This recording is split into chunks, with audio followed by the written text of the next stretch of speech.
My name is Logan Talbot. I'm a mountain guide and co-owner of Alpenglow Expeditions. This video is intended for all backcountry users, from backcountry skiers and splitboarders to snowmobilers, snowshoers, and even cross-country skiers. Following these tips presented in the videos can help ensure that we have a safe and successful winter season.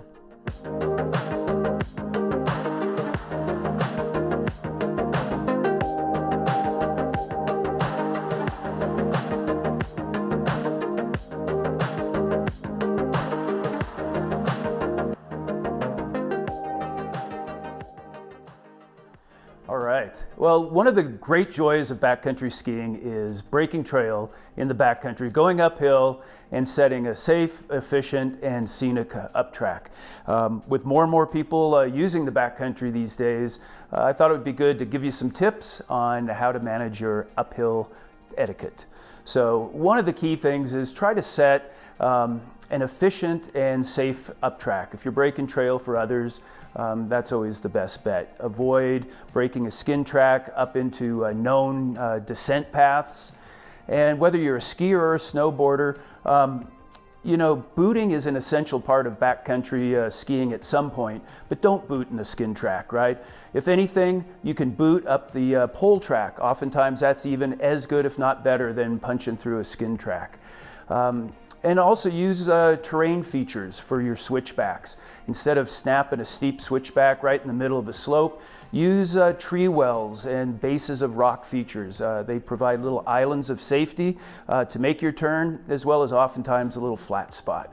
And then lastly, you know, as you're out there breaking trail and so on, if you get to a switchback, and you know how they tend to get icy and blown out with use, just extend it a couple of skin lengths and then make a nice kick turn.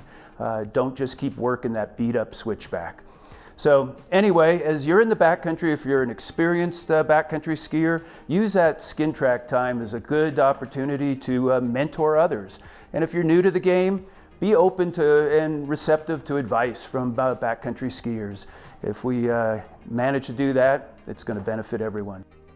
Okay, let's talk etiquette. Now that ranges from when you get to the trailhead to when you're way deep in the backcountry and shredding. So when you're on sleds, just be nice in the parking lot. You're gonna have other user groups around, and we all know that sleds are loud.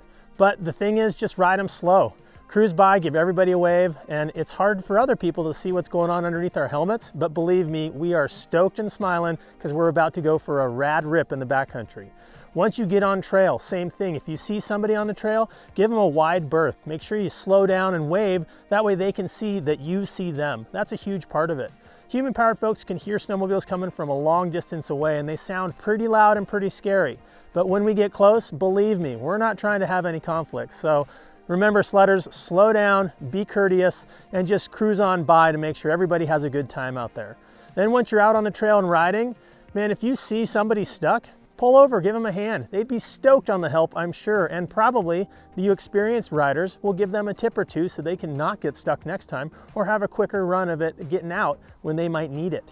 Also, when you're out there riding, don't always jump to the conclusion that you need search and rescue. Just because your sled is stuck, I bet you can get it out on your own. Another tip there, ride with other people. If you don't have a riding partner, you're gonna be solo out there and you're gonna be way away from any help. So it's important going out with the right crew. Right gear, right education, get all the things before just diving into it. Follow safe backcountry protocol. Beacon checks, snowpack observations, your group limits. Don't ski above or below others in AVI terrain, and give each other space. If all that isn't enough to think about, you also have to be prepared to adjust your plans and expectations as the day unfolds, and be flexible. Another topic to discuss is the land. We need to know a little bit about the land that we're traveling on. Is it private property?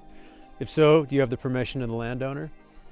Is it near a wilderness boundary that might have motorized use restrictions? Or is it near a ski resort? Perhaps you're skinning uphill in bounds. If so, are you following the rules of that particular ski resort? Hazards in the ski resort include snowmaking and grooming equipment, as well as avalanche control.